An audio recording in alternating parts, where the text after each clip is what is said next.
Entrepreneurs solve problems for money. That's what they do. Okay. And so you've got to be in the right zone to be able to solve those problems. And, I think about this all the time. I don't learn a lot from my wins. I learn a lot from my failures. And if I can't fail fast, I get stuck in that washing machine, and then self-doubt creeps in like, when in fact, if all you did was sleep better, I can erase easily 60, 70% of that.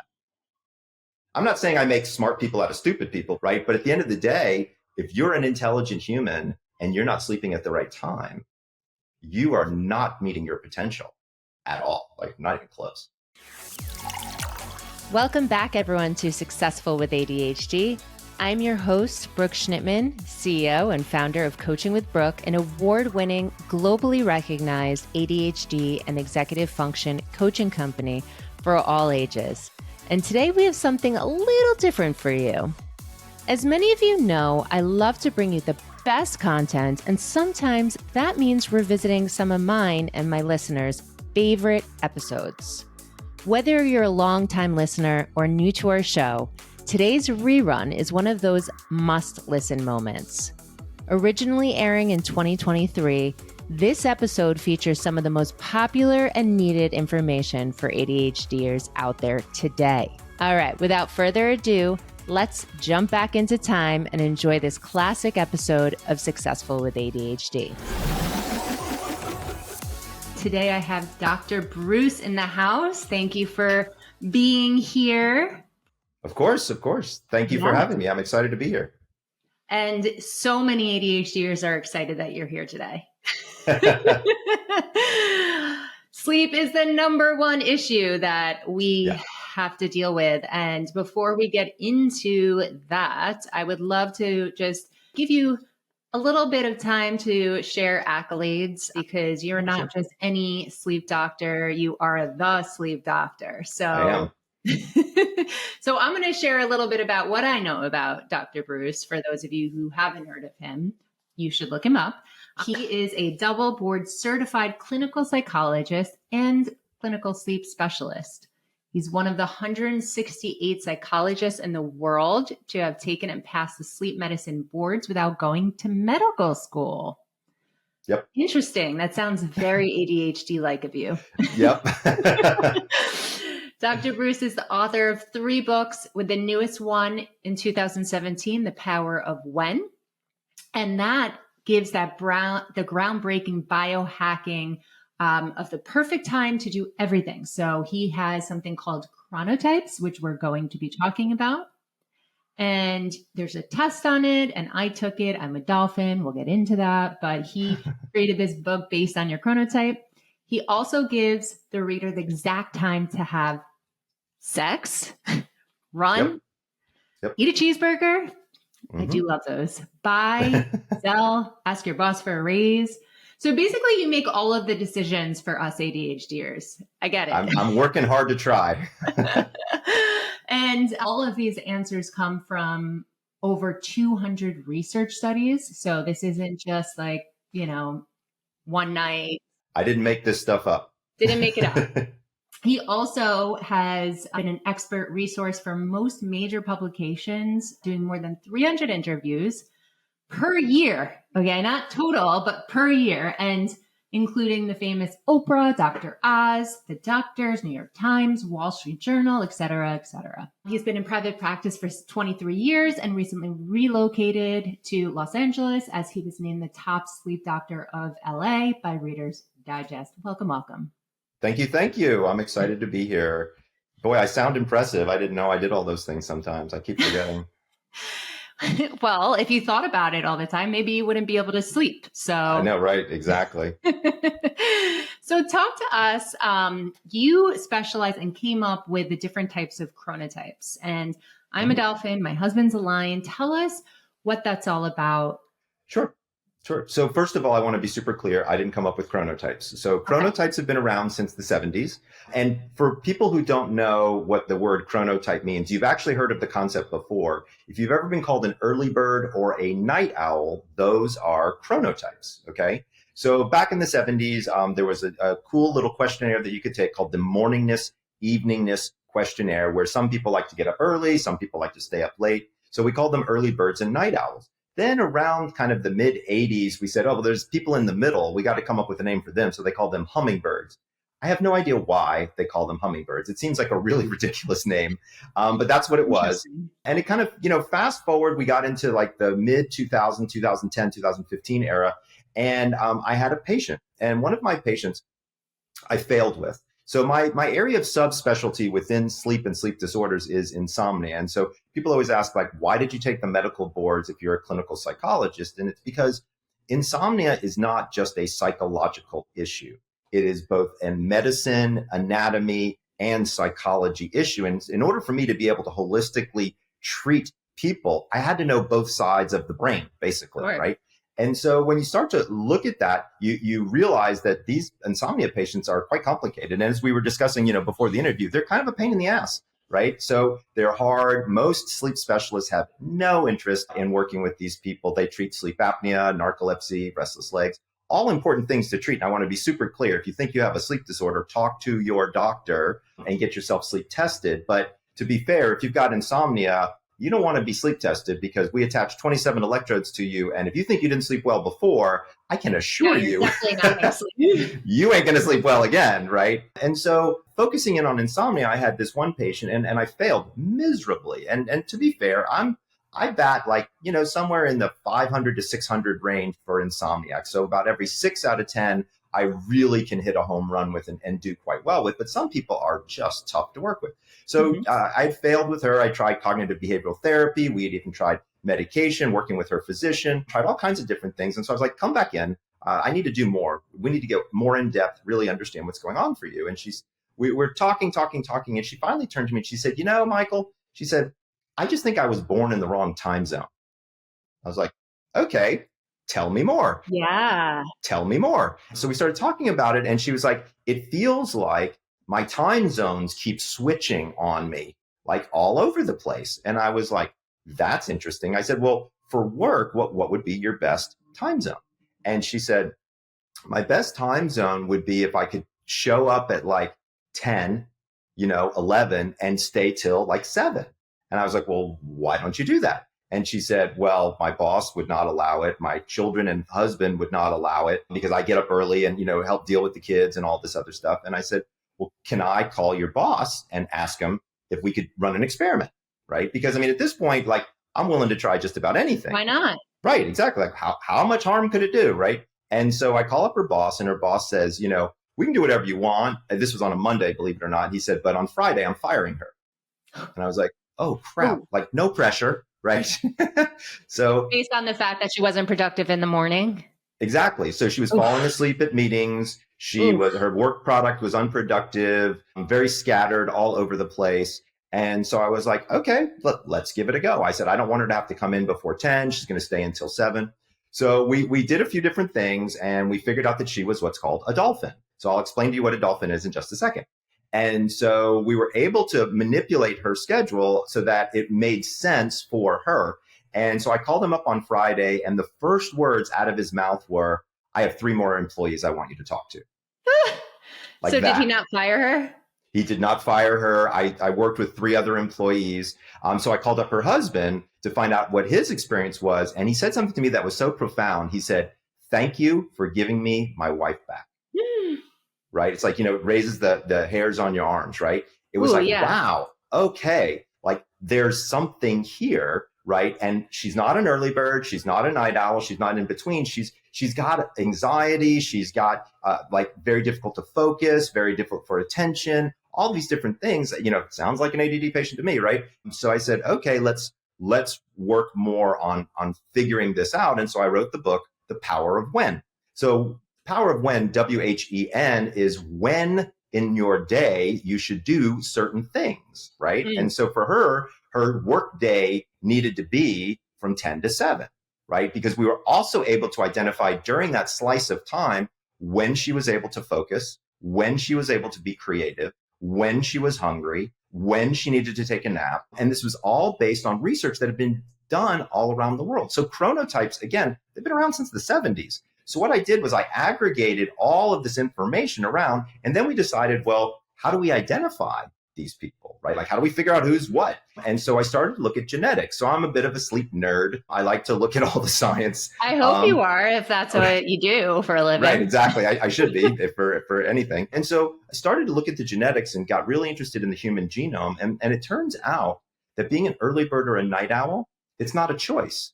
It's in your actual DNA, right? Okay. So there's almost 70 different places on the human genome that have an effect on your circadian rhythm. There's one place that I decided to focus on called the PER3 area. So this area, if two genes are flip-flopped in one way, a mild mutation, you're an early bird. If they're flip-flopped another way, you're a night owl. If they're just normal, you're a hummingbird. But then there's some that are completely opposite.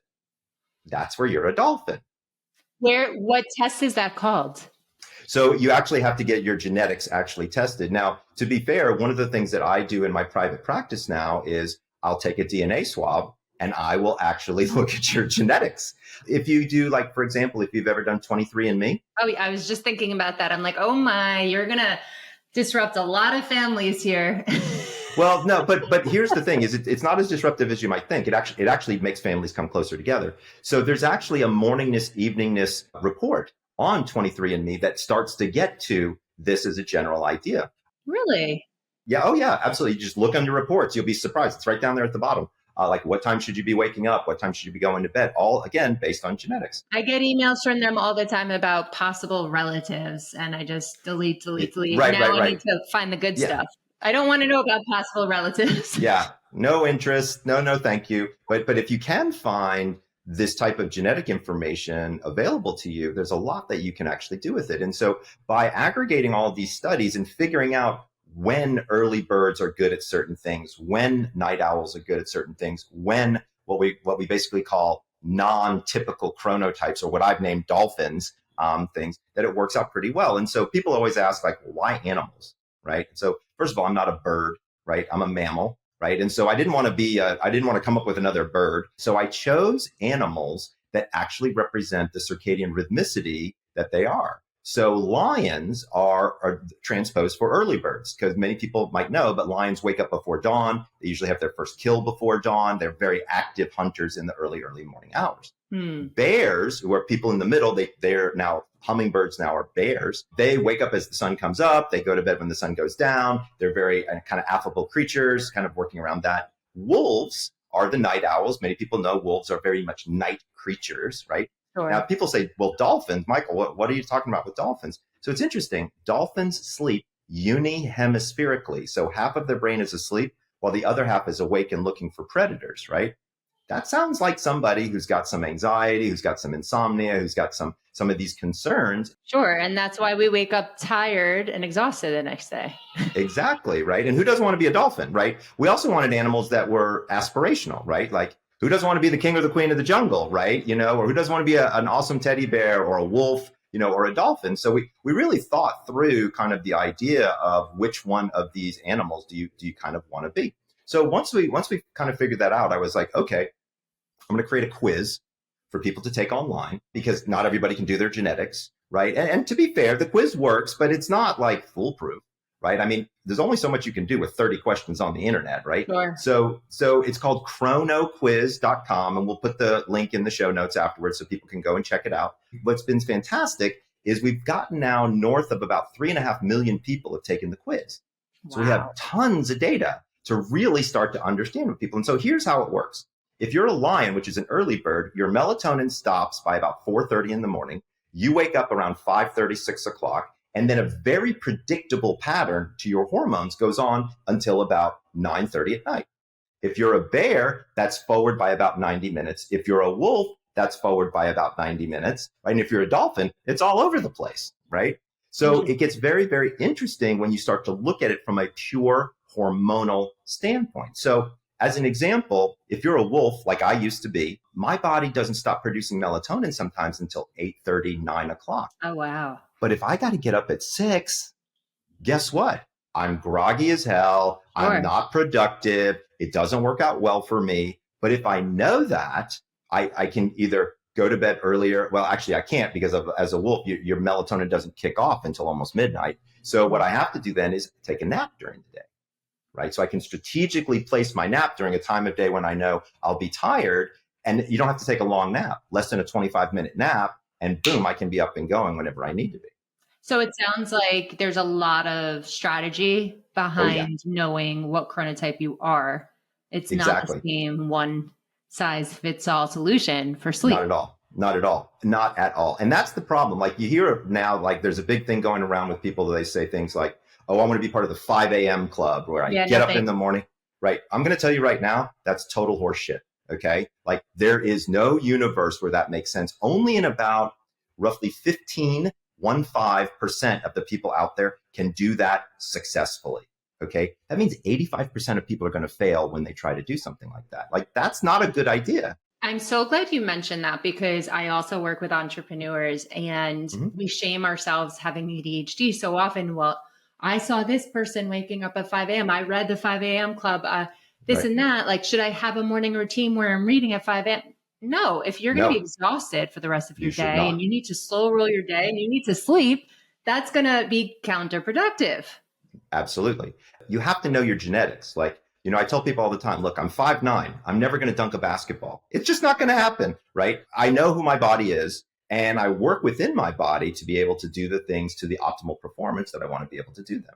That's what this is it's kind of like a secret weapon for optimal performance. And so, you know, you said to me earlier in the podcast, you said, oh, there's going to be a lot of couples or families that are going to get upset. Actually, the opposite happens. Here's what's so fascinating is not everybody in the family is going to have the same chronotype. In fact, many people, when they get married, don't marry the same chronotype. Okay. So it makes it very interesting. Right. So this is actually one of the reasons why my most popular chapter is what's the best time for sex, right? Because a lot of people are like, what's going on here? I am so glad you have a chapter on that.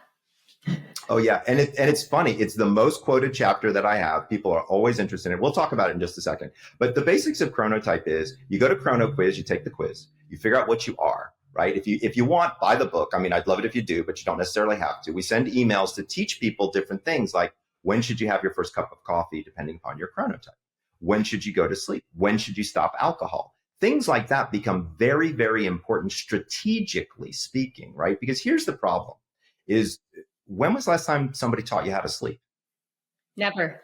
Almost never, right? And so, but it's one of those things that you feel like, well, nobody taught me how to breathe either. Well, by the way, there's certain ways that you can breathe that can be very effective. Right. Mindfulness, meditation, exactly. Deep belly breathing, but you have to be intentional about it.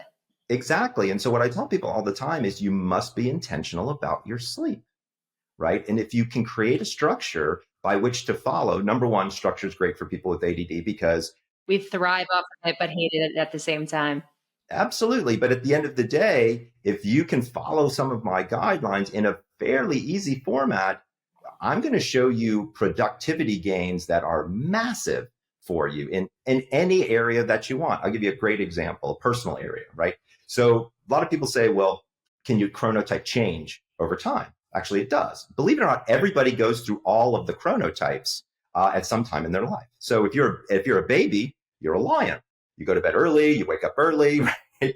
And when you're in like middle school, you're a bear, right? So you kind of get up at 7:30, go to bed at 7:30. When you're an adolescent, you're a wolf, right? What do? You want to stay up until 2 and sleep until 12, right? Like wolves often do. Then your chronotype seems to set for about 30 years, and then it starts to change again, right? And so if you ever turn to your parents or your grandparents and say, hey, I want to go out to dinner, what do they say? Oh, let's go to 4:30, 5 o'clock dinner. Like, why? Right? Because they're moving backwards, right? You're like, what's going on with you, grandma? It's like, they can't help it. It's all about when does your melatonin by genetics kick off, right? And so once we understand that, it becomes much, much easier to manage ourselves throughout the day. So let me ask you a question. So Sure. I know you said that it changes every 30 years. Ish, right? So this might be a coincidence, but when I worked in a school, I had to wake up early and I was fine waking up early. I thrived waking up early and I would go to bed early. Now I still go to bed somewhat early and I wake up around the same time every day because of my baby. But also I know that I cannot be productive with work. Like don't start work until 10 a.m. For me. So you're a classic dolphin for sure. right? So you're somebody there's a weirdness to your schedule, right? It kind of doesn't fit into the classic early bird or the classic night owl. And so what we need to do is, first of all, is regularize your wake up time. So we need to find the right wake up time for you, right? And we can do that in a whole host of ways. One is take the chrono quiz, but if you want to be even more exact about it, you can just measure your melatonin. So there are assays that you can buy online. They're like $100 and it's saliva. And you take a saliva sample in the morning, in the afternoon, the next day, morning, afternoon, and you get a very nice cortisol and melatonin curve. Then you've got to follow the data, right? You've got to see where your data is there. And then you know when to fall asleep, when to wake up. If you just drill into that, here's where it gets really interesting. So here's where the productivity is through the roof, is if you find what I call your chronotypical swim lane, right, which is your place to be, we actually find that you condense your total amount of sleep needed. Interesting. Which gets really interesting, right? So people tell me all the time, they're like, I wish I could find an extra 90 minutes in my day. Oh, I can find it for you. No problem. All I have to do is get you into your chronotypical swim lane. And here's what happens. It takes about 4 months, but all of a sudden your sleep begins to condense. So we used to always say, you need 8 hours, you need 8 hours. First of all, that's bullshit. You don't need 8 hours. Most people don't. Okay. There's varying amounts of time. It depends upon your age, depends upon your gender. For women, it depends upon where you are in your menstrual cycle. It depends upon if you have kids. Like there's a whole host of different things. But generally speaking, the reason you're in bed 8 hours is to basically get 6.5 to 7 hours of good solid sleep. Interesting. Right? But if I can tell you exactly where you can go and get that in the time frame in which you're going to be in bed, guess what? I just shaved an hour off of that time that you spent in bed. And now you can use that hour more productively for whatever you want. Amazing. Yeah. Now it can be for personal things. It can be for professional things. It can be for spiritual things. Like you get to decide, right? That's the cool part, is you get to think about, okay, well, what do I want to do better? Right. So we actually, if we follow your method, it's not sleep procrastination. It's actually intentional shift of your sleep schedule. Exactly. I'm working on this article right now that I'm going to entitle "Sleepy Entrepreneurs Fail Slowly." Okay. It just stacks up over time, huh? Exactly. Right. And as an entrepreneur, you want to fail quickly, right? Because if it ain't working, you want to know fast so you can pivot and retry and pivot and retry until you get into your lane and go, right? Sure. And so this is what happens is people don't realize it, but focus is affected. Attention is affected. Energy is affected. I mean, all things that you need, your diet is affected. Your ability to exercise is affected. I tell people all the time, like literally everything you do better with a good night's sleep. Absolutely. So I know so many people, me included sometimes, that it's a catch-22, right? They're in this vicious cycle where they can't sleep. So then they're not productive the next day. Correct. And then they can't sleep. And then they keep trying to do all these things. What would be the first thing that you would tell someone who's in that vicious cycle? Talk to a sleep specialist. And let me explain why. So here's the thing is this isn't something necessarily that you can do on your own. So many people are like, look, how tough can this be, Michael? I can figure all of this out by myself. I can read one of your books. I can do that. Here's what I've discovered, especially people with ADD. This is not something you are going to figure out by yourself. Okay. This is something that you will talk with somebody about. It doesn't take long, maybe 2 or 3 sessions to understand how the system really works, and then to have very defined points in time, because we got to figure out what you are, right? Which chronotype you are. Then we have to give you the timing. Then we have to see if it worked, right? Because it's a 30 questions on the internet. Like sometimes it's good, sometimes it's not so good, right? And so we have to, and you know, everybody's a little bit individual. So we kind of manipulate it around until we get there. Once we get there and we layer it in for about 28 days, you're good to go. Now, if you turn to me and said, Michael, I'm going to put a gun to your head and I'm going to say, what's the one thing? That's easy. Wake up at the same time, 7 days a week, not 5 days a week, 7 days a week. And there's a biology reason for this. This isn't just Michael causing torture right across the universe here. So what happens is when you wake up in the morning, when sunlight hits your eye, you have a very specific cell in your eye called a melanopsin cell. This sends a signal to your brain to turn off the melatonin faucet in your head. Okay. Once that melatonin faucet turns off, brain fog starts to clear. Everything gets sharper and you're doing much, much better. For example, we use light therapy for jet lag. we can use light and manipulate light. Because let's be fair, light is medicine. People don't realize it, but it really is. Right. And we can do a lot with it. But there's a second thing that happens that many people don't know about is your brain sets a timer for approximately 14 hours later for melatonin to start. So here's where it gets interesting. Your brain can't tell time. Now, let me explain what I mean by that. So if you're waking up, let's make the math simple. If you're waking up at 6 a.m., 5 days a week, 14 hours later is 8 p.m., melatonin starts, it takes about 90 minutes to kick in. You get tired around 9:30, 10 o'clock, you fall asleep. But if on Saturday, you decide to sleep until 8, 14 hours later is not 8 o'clock at night. It's 10 o'clock at night because it's a timer, not a clock.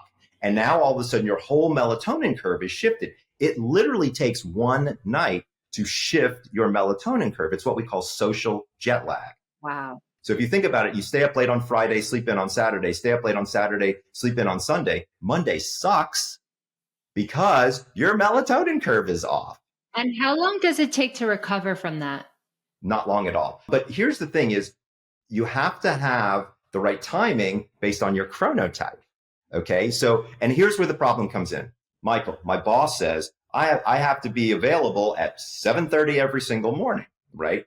So what I do is exactly what I did with my patient that I told you about before, is I turn to a lot of people and I say, ask your boss if you can run an experiment for a week, just a week, to see if your work product changes, to see if it works better for you. You will be surprised. The smart bosses out there will be very interested in saying, okay, I can get more out of this person if I'm moving more towards their personal timing in whatever their job, description is, especially with creatives. If you're out there and you're a creative person, let me tell you something. 7 a.m. sucks for creative people. It's awful. Most of my creatives are wolves. They're evening people, right? Because that's really what entrepreneurship is all about. Like my friend Joe Polish says this all the time. He says, entrepreneurs solve problems for money. That's what they do. Okay. And so you've got to be in the right zone to be able to solve those problems. And, I think about this all the time. I don't learn a lot from my wins. I learn a lot from my failures. Right. And if I can't fail fast, I get stuck in that washing machine, and then self-doubt creeps in like, oh, I've been failing and failing. And because I'm not failing fast enough to be able to pivot to find that right answer to now be able to do the things that I want to do to solve said problem. Absolutely. If you're failing slowly, you get that negative message over and over again, for sure. It's awful, Yes. And then you get those negative tapes running in your head like, oh, you're never going to figure this Here out. it is You're again. an idiot, right? Exactly. All this stuff. And when in fact, if all you did was sleep better, I can erase easily 60, 70% of that. Yeah. I'm not saying I make smart people out of stupid people because that, dumb is dumb, right? But at the end of the day, if you're an intelligent human and you're not sleeping at the right time, you are not meeting your potential at all, like not even close. Interesting. And in my upcoming book, I also talk about like optimal focus time. I would love for you to review that section and put your chronotypes in there because how do people know their optimal focus time unless they know your chronotype? Exactly. Yeah. So question for you. I know you said that a lot of individuals with ADHD are dolphins. Yes. Not all. So is it a thing that a lot of ADHDers have reverse sleep cycles or delayed sleep cycles? So it's all over the board. That's what's so fascinating to me. So like when we were talking earlier, sometimes what I find is with a dolphin, if I can, in fact, find out what their sleep schedule is and get them working better with that and lower some of that anxiety, because quite frankly, the biggest thing that most of my dolphins suffer from is a level of anxiety, right? It's a fear-based situation that's kind of going on. Like, I'm not good enough. I can't solve this problem, or shit, I'm not doing it right. And then we have those vivid dreams and nightmares and absolutely. So all of that kind of comes into play. If we can get a handle on that, sometimes their true chronotype pops up. Sometimes they end up being a lion, which is an early person who gets stuff done and all that kind of operational stuff that they're looking for. Sometimes my dolphins turn out to be night owls, but they're being forced into an early schedule, right? So their boss is saying, you've got to be up at 7 o'clock in the morning, when historically, like, they never took a class in college before noon, right? right? Because that wasn't their thing. Like they could never quite get there, that sort of stuff. Can we differentiate real quick? So if you're forced Mhm. to have a certain cycle, whether it be for kids or an environment, a work environment where they can't, unfortunately, change your work schedule. Right. Happens all the time. Can you adapt 100% to that, or is there always going to be some sort of delay? So yes and no. And so there's always a little bit of a delay, but we have tricks to help people with that. So one of my favorite tricks is a nap, right? And so I call it the escape hatch, right? And so sometimes for my dolphins, it's like I have to be up, at a time when my body doesn't want to be up, or I have to be asleep when a time when my body doesn't want to be asleep. How do I deal with something like this? And I'm exhausted during the daytime. I'm only getting 5.5 to 6 hours of sleep. My body really needs 7. Again, this can vary across people. In women in particular, with women, it takes a little bit longer because I also have them map their menstrual cycle with their sleep diary. Because a lot of women need more sleep before their period and less sleep after their period. And so we can manipulate that and understand where that works. But a nap between 1 and 3 in the afternoon for about less than 25 minutes can be a killer productivity boost. There's a couple things you think about. So number one is safety at all times, right? So let somebody know that you're taking a nap in a safe place because, you're very vulnerable. Your eyes are closed. You don't know what's going on. Don't go to your car, right? And if you are going to go to your car to take a nap, have somebody sitting in the seat next to you, listening to a podcast or doing whatever, eating their lunch, whatever. Where they're safe. Again, safety, safety, safety. Because here's the thing that a lot of people don't realize. You can't sleep unless you're safe. Like, period, stop everything. Yeah, it's the basic hierarchy of needs, right? Exactly. The root of all insomnia is safety, 100%, every time. Okay. And so if you can find a safe place, and a safe place, by the way, isn't necessarily just your physical surroundings. It's also your mental surroundings. It's also your spiritual surroundings. Right. And so if all you do is think about all your failures all day long, that is not a safe place for your brain to be. And do you think that's why many individuals with ADHD have a difficult time sleeping because of that negativity bias? Absolutely. No question about it in my mind. And so when I look at sleep, there's a few things that I look at, but 2 main categories that I work with them on is there's discipline, things like stop caffeine by 2 p.m., learn when to take a nap, figure out your chronotype, wake up at the same time every day, basic stuff. And then there's acceptance, right? It's okay. Like the newsflash, your head's not going to pop off if you don't get a great night's sleep tonight. It's happened to you a million times before, right? And so oftentimes there, and this is going to sound a little hokey, but I use it all the time, is the serenity prayer, right? So grant me the acceptance to understand the things I know, understand things I don't know, and accept the things I can't do anything about. Right. Right. And once you understand how to accept your situation, your anxiety drops, which allows the natural sleep process to take over. Because nobody in the history of time has ever thought their way to sleep. Nobody. Right. So people tell me all the time, I wake up at 2 o'clock in the morning and I start thinking. And then I figure, I'm just going to finish out that thought, or I'm going to burn this new idea into my brain or whatever. Stop it. Okay. It's not going to work. Yeah. Right. Accept the fact that your body's up and it's okay. A lot of times ADDers, they compare themselves to other people around all them. the time. Whether it's somebody else with ADD or somebody else that doesn't have it. And it's constantly this comparison. Like, shut up, stop it. But here's the thing is ADD is a superpower. Like, people don't get it. Okay. But if you can harness it, you can solve all kinds of problems that most people have no idea how to solve. Why do you think that I polled Instagram and our email list, and I got so many people who are interested in knowing why their children are having such difficulty sleeping. They try melatonin, clonidine. Bad idea. Okay. So there's a lot going on with kids and sleep. So number one, it depends upon the age of the child. So I want to be super clear about something. If your child has a sleep problem and you give them a pill, they now have 2 problems. They have a sleep problem, they have a pill problem. Okay. 99% of children do not need a pill to sleep. Okay. Now, I want to be clear. There's some that do, right? If you've got a child who had a major psychotic episode or a mental breakdown or has been in rehab or what have you, many of those children need a pill to sleep based on their neurochemistry and things like that. I'm not saying go against your doctor. If your doctor gives them a pill for a particular reason at a particular time to sleep, then you need to listen to your doctor. But there's a lot of parents out there who pass out melatonin. And unfortunately, some of their doctors tell them to do it. 95% of children make 4 times the amount of melatonin that they need. 4 times. Okay. Wow. You do not need to do that. Also, many people don't know this, but melatonin is by prescription only in most places other than the United States. That's number one. Number two, they're overdosing these children wildly. The appropriate dose for an adult is between 0.5 and 1.5 milligrams. You Wow. can't find it for that. The only thing you can find is 3 milligram gummies, 5 milligram gummies, 10 milligram gummies, right? It's stupid. And by the way, most people don't know this part. Melatonin is a contraceptive at high levels. A contraceptive.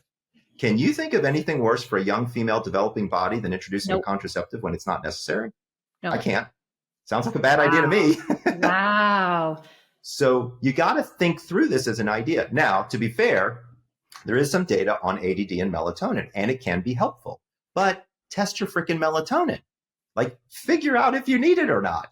Don't just willy-nilly start using it, right? Talk to a doctor and see if you can figure out what makes sense there. Okay. Sure.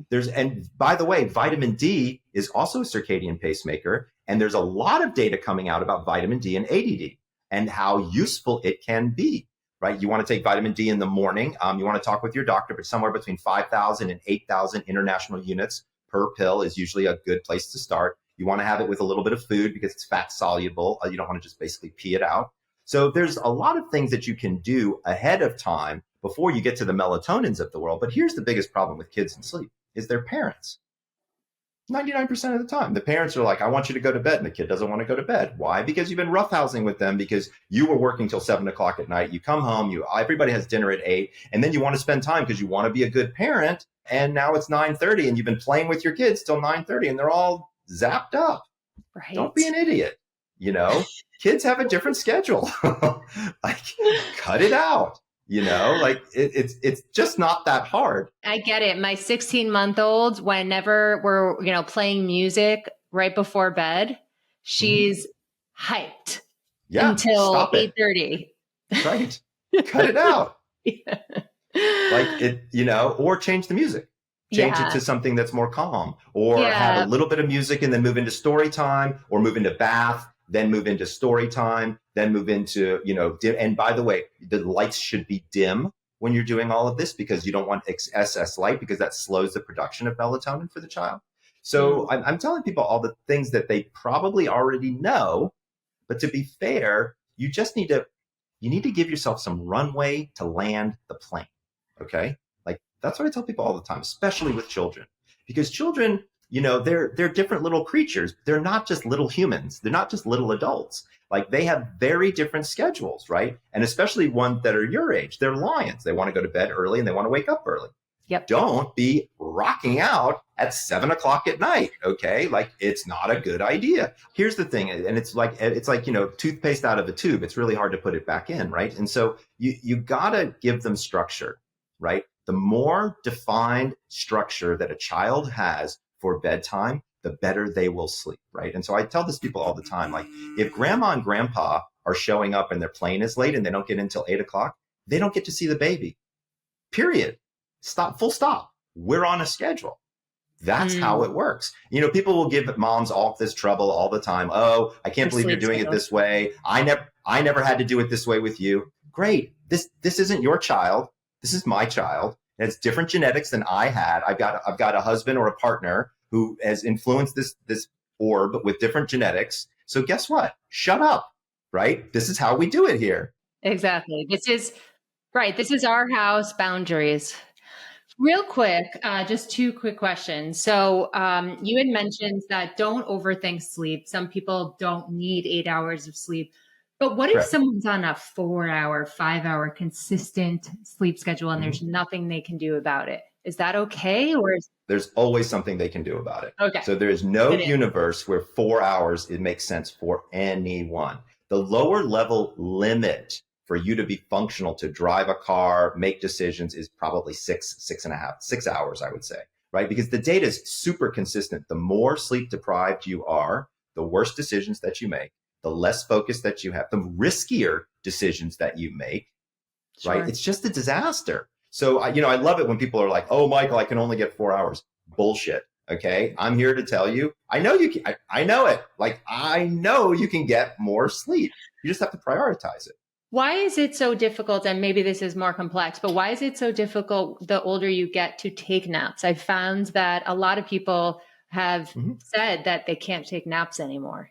Well, that's a good sign. If you can't take a nap, that can be a good sign because it means you're fairly well rested. The other big thing is how caffeinated are you, right? So Sure. how much caffeine is in your system Are you buzzing or has a lot not? to do with your napping, right? And so people don't realize that caffeine has a half-life of between 6 and 8 hours. Okay. So if you don't stop caffeine by like noon, like, yeah, it's not going to go well if you try to take a nap at, 3 o'clock, right? Also, your sleep drive is directly related to the last time that you were asleep. So as an example, if you want to go to bed at 10 and you took a nap at 3, you ain't going to bed at 10. I can assure you, right? Because that sleep drive has to build up throughout the day. The biology of it is that when a cell eats a piece of glucose, something comes out the back end. One of those things is called adenosine. Adenosine works its way through your system, goes to a very specific receptor site, and then has to accumulate. When you take a nap, you lower your adenosine, which means it's harder to fall asleep. So strategically placing naps based on your chronotype works very well. Love it. I love it. So any last closing thoughts for someone looking for a sleep change? Absolutely. So I got a 5-step plan. Works really well. And then I also want to talk about mattresses because that's an important thing that a lot of people don't think how about. do you pick the 14 best mattresses? I'm gonna show you. So step number 1 is to find one wake up time based on your chronotype. Okay. Step number 2 is to stop caffeine by 2 p.m., right? As a start. Step number 3 is to stop alcohol 3 hours before bed, limiting yourself to 2 drinks. Okay. Step number 4 is to exercise daily, which is, by the way, the best way to improve sleep quality and make yourself a little bit more tired. But you need to stop usually about 4 hours before bed. And step number 5 is when you wake up in the morning, I want you to do this thing that I call the 3:15s. So you swing your legs over, you put your feet on the ground, still sitting on the bed, take 15 deep breaths. This is merely to bring yourself centered. This is to get your respiratory system kind of back in gear. Then you drink 15 ounces of water. Most people don't know this, but sleep in and of itself is a dehydrative event. You lose almost a full liter of water from the humidity that's going on in your breath. So you've got to hydrate well before you caffeinate. And then go over to the window, or best, go outside and get 15 minutes of sunlight. I love That's that. just enough time to get vitamin D, and it turns off that melatonin faucet. I love that. It's so simple. 15, 15, 15. I believe that sleep is a performance activity. Okay. So I used to be a runner. So if you're a runner, you can run a race in flip-flops, torn shorts, with a boombox on your arm, but your time's not going to be too good, right? But if you've got your Asics on and your dry fit wear and your good tunes, your performance is going to be better, right? Sleep is the exact same way, right? And a mattress is arguably the key component in your overall sleep system. So number 1, replace your pillows about every 18 to 24 months. Most people don't think about it. Oh, yes, absolutely. They structurally break down. Your head weighs somewhere between 8 and 10 pounds, depending on how big you are. So the structure of the pillow itself is going to change. Now, if you got one of those memory foam pillows, it's like a big block of cheese, that you can probably keep that one for more like 3 years. But generally speaking, I don't like those. They sleep hot. It's not necessarily a really good thing. So replace your pillows. That's number 1. But number 2, if you've had a mattress for longer than about 6-7 years, it's probably time for a new one. But listen to your body, right? If you wake up stiff and sore more than 2 days a week, and it's not from working out really hard or hitting the mountain bike or hiking on a trail, dude, you need a new bed. So what I've done over at thesleepdoctor.com, which is my website, is we have mattress reviews. So, and it's complicated. We've reviewed over 150 beds. And so we figured out like what beds are good for side sleepers versus back sleepers versus stomach sleepers. We have mattresses that are good for people who sleep hot. We've got mattresses that are good for people who are a little bit on the bigger side of things. And so there's a lot of different things out there. Don't try to do it yourself. Trust me, it's taken years to do these reviews and figure all this stuff out. Go over there. You'll see that we've got a lot of information there on mattresses, but also we've got a lot of information about sleep in general. If you think you've got sleep apnea, you can order your own sleep test from over there and be able to figure something like that out. If you just want to learn about these kind of tips and tricks of that I tell people all the time, we have lots of articles on that. And so it's a really good resource for people to check out and learn. We've actually got entire articles on sleep and ADD and ADHD, just focusing on that. So we really try to give the breadth of information out there for folks, because sleep is I can tell people this all the time. You change your sleep, you change your life. Like, it's just literally that simple. So, why not? I mean, you're spending arguably more time doing that than any other single activity that you're going to do in a 24-hour cycle. You might as well do it right. Yeah. Sleep impacts everything. Yeah, Mic drop. exactly. Well, thank you for your time, Dr. Breus. And Sure. we'll definitely put your links in the show notes. We look forward to this coming out and everyone hearing your amazing tips. Absolutely. Happy to do it. And for folks out there, remember the book is called The Power of When. And if you don't get the book, go take the quiz, chronoquiz.com. You will definitely learn something before it's all said and done. Thanks for listening to this episode of Successful with ADHD. I hope it helped you on your journey. And if you need any additional support for you or a loved one with ADHD, feel free to reach out to us at coachingwithbrooke.com and all social media platforms at Coaching with Brooke. And remember, it's Brooke with an E. Thanks again for listening. See you next time.